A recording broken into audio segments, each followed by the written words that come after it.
Try natin ang mula Ant-Man effect. First clip yung walang tao. Second clip yung mapindot ka sa relo. Then punta tayo sa CapCut. Dito na import na natin si Enteng at ang empty background.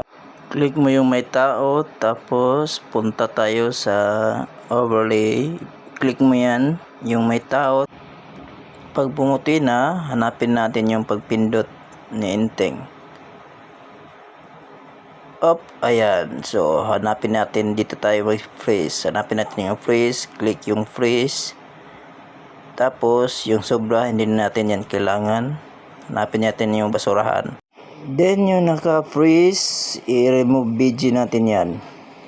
So, click yan. Pag naputi na, hanapin natin yung remove BG. Since hindi tayo naka-premium, dito lang tayo sa custom removal. Then, i-click nyo yung lato-lato sa brush size, 9 lang muna natin. Then, papulahin natin lahat ng katawan ni Enteng.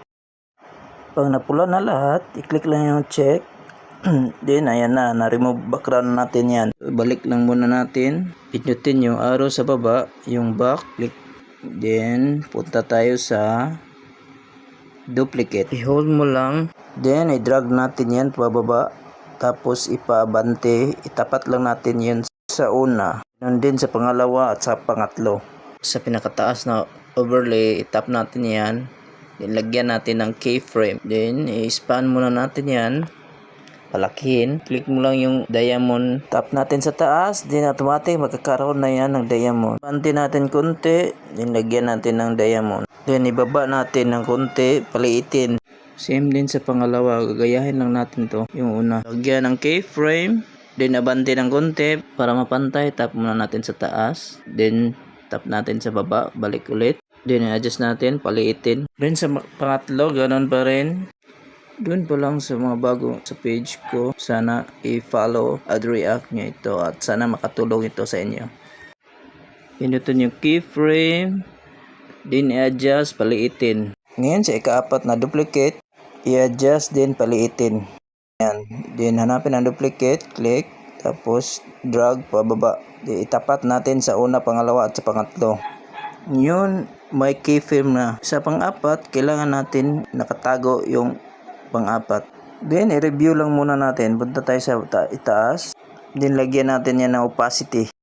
Adjust lang yung lato-lato to 40. Then sa pangalawang keyframe, i-adjust natin to 6. Ganon din sa pangalawang overlay, 40, adjust 40. Then sa pangalawang keyframe niya, i-adjust natin to 0. Ganon din sa pangatlo. Ngayon sa pang-apat, yung nakatago, huwag natin yun galawin kasi hindi naman yun makikita. Then ready to export na yan. Pero hindi pa tayo tapos. Punta tayo sa new project. Add natin yung na-export natin. Then, i-click yung na-add natin. Pag pumutoy na, punta tayo sa motion blur. Tap natin yan. Dito sa blur, itapat natin sa 40. Sa blend is 30. Then, yung 1 sa baba, twice natin. Then, hintayin natin mag 100%. Then, ready to export. Resolution 2K at sa code rate high. Then, i-play na natin.